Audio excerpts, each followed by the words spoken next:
This was a war that fundamentally altered the course of Chinese history. The ultimate outcome of this conflict was the Manchus breaking through China's northern military defenses, fully penetrating the heartland of China. They then began a widespread massacre of Han Chinese resistance forces, eventually unifying China and establishing the last feudal dynasty in Chinese history, the Qing Dynasty. As a result, China became a country ruled by a minority ethnic group. This outcome was unexpectedly smooth, even for the Manchus themselves, as they managed to rule nearly 200 million Han Chinese with just under 300,000 people, which felt like a dream come true. This decisive battle that determined the course of Chinese history was primarily influenced by three very important figures. Their decisions profoundly impacted the historical trajectory of China. These three were the peasant leader LIZICHENG, the Ming general WUSANGUI, and the Manchu regent DUOERGUN. They each led their armies to converge at Shanhai Pass, with all three parties being both adversaries and potential allies. Thus, this legendary battle, which determined the fate of China for the next 300 years, erupted. In the mid-17th century, the Ming dynasty in China was teetering on the brink of collapse, plagued by internal strife and external threats. Despite the efforts of the capable Chongzhen emperor to save the dynasty, China was already decaying and facing imminent downfall. Internally, the peasant rebellion led by LIZICHENG was sweeping through the country, rapidly seizing control of large swathes of China. Externally, the Manchu Eight Banners army, led by DUOERGUN, was poised to strike at the Ming dynasty. Caught between these forces, the Ming dynasty was at the end of its rope, with its finances in ruins, military morale shattered, and fighting spirit extinguished. Although the Chongzhen emperor sought to negotiate with LIZICHENG, the latter's demands were too high, leading to the collapse of negotiations. In 1644, LIZICHENG, with high morale, led his troops into Beijing. The officials who had surrendered to the Ming dynasty opened the palace gates for him. To prevent his royal family from being humiliated and to preserve their last dignity, the Chongzhen emperor killed his own family members before hanging himself on Jingshan Hill in Beijing, thus ending the 276-year reign of the Ming dynasty. At this point, LIZICHENG had effectively become the new emperor. However, one crucial figure had yet to surrender, the Ming general WUSANGUI, who was stationed at the Shanhai Pass defensive line. If LIZICHENG could successfully persuade WUSANGUI to surrender, he would be secure in his claim to the throne. Shanhai Pass, located in Xinhuangdao, Hebei Province, China, is a crucial gateway linking northeast China with the Central Plains. Historically, it was established as a military fortress to defend against invasions by nomadic tribes. This location has always been a strategic military stronghold in Chinese history. If Shanhai Pass were to fall, external forces could easily penetrate the Central Plains. Therefore, from a strategic perspective, this position is exceptionally significant. The fall of Shanhai Pass would effectively open the northern gateway of China. The last great general of the Ming dynasty, WUSANGUI, was originally stationed in Ningyuan, Liaoning, with the task of preventing the Manchu Eight Banners army from entering Shanhai Pass. Thus, he became a key target for both LIZICHENG and DUOERGUN, as his allegiance could instantly tip the balance of the war. Before LIZICHENG had destroyed the Ming dynasty, WUSANGUI was ordered to lead 5,000 troops to Beijing to protect the emperor. However, when he reached Hebei, he learned that Beijing had already fallen to LIZICHENG, and the Chongzhen emperor had hanged himself. Suddenly, WUSANGUI found himself isolated and without support, so he returned to Shanhai Pass.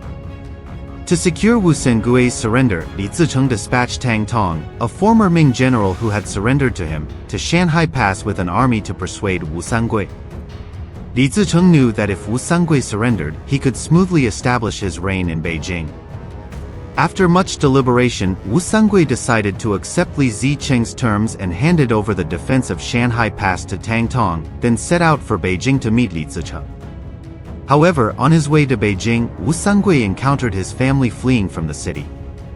He learned that his father had been tortured by LIZICHENG's men and that his beloved concubine, Chen Yuanyuan, had been taken. Overcome with anger and sorrow, WUSANGUI changed his mind about surrendering. Determined to avenge the Chongzhen emperor, he wrote a farewell letter to his father, explaining that it is difficult to be both loyal to one's country and filial to one's family. He chose loyalty and righteousness over filial piety, declaring that even if his father were killed, he would rather die than surrender. WUSANGUI then led his troops back to Shanhai Pass, attacked Tang Tong's forces, and regained control of the pass. Upon learning of WUSANGUI's rebellion, LIZICHENG decided to personally lead an army of about 100,000 soldiers to Shanhai Pass to persuade WUSANGUI once more. He brought WUSANGUI's father along, hoping to use him to secure WUSANGUI's submission. At this point, WUSANGUI realized that he could not single-handedly withstand LIZICHENG's army, as he had only about 30,000 soldiers compared to LIZICHENG's 100,000-plus troops. Therefore, WUSANGUI sent envoys to seek assistance from the Manchu leader DUOERGUN. DUOERGUN, who had long harbored ambitions of advancing into the Central Plains and unifying China, recognized this as a golden opportunity.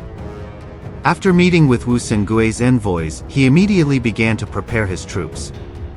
Upon learning that LIZICHENG's army was already approaching Shanhai Pass, DUOERGUN ordered his forces to march day and night. In just 13 days, they traveled from Lianshan and Liaoning to Shanhai Pass. At this time, LIZICHENG had no understanding of DUOERGUN's 8 banners troops, nor did he consider the possibility of WUSANGUI aligning with DUOERGUN. As a result, LIZICHENG's march was slow and inefficient. What should have taken 3 to 4 days to reach Shanhai Pass ended up taking 8 days. Meanwhile, DUOERGUN's 8 banners troops had already arrived at Shanhai Pass ahead of LIZICHENG.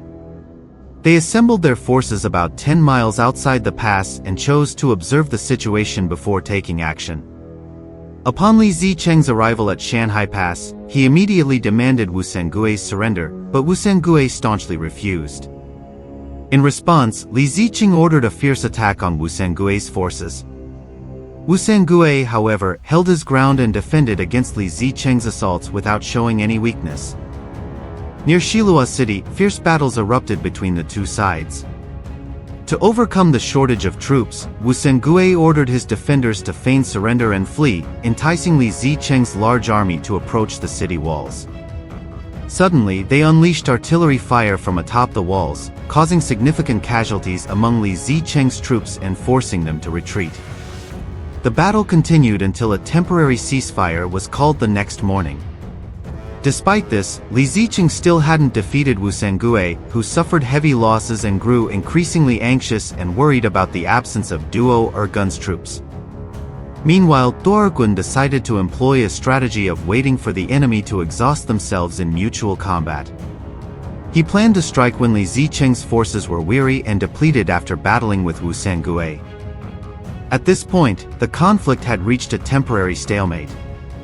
WUSANGUI, feeling anxious as DUOERGUN did not deploy his troops, knew he couldn't halt LIZICHENG's advance on his own.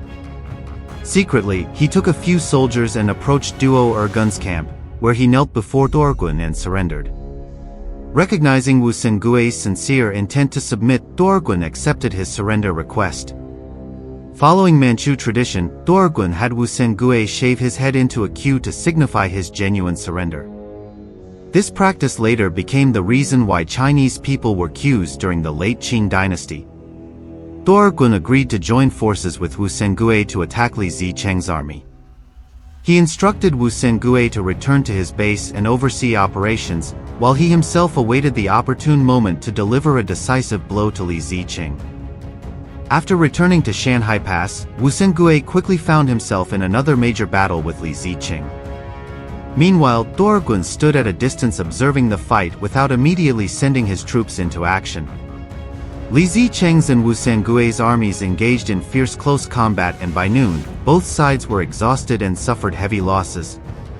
Despite LIZICHENG's numerical advantage and continuous attacks, WUSANGUI's forces were struggling to hold on, and victory seemed to be leaning towards LIZICHENG.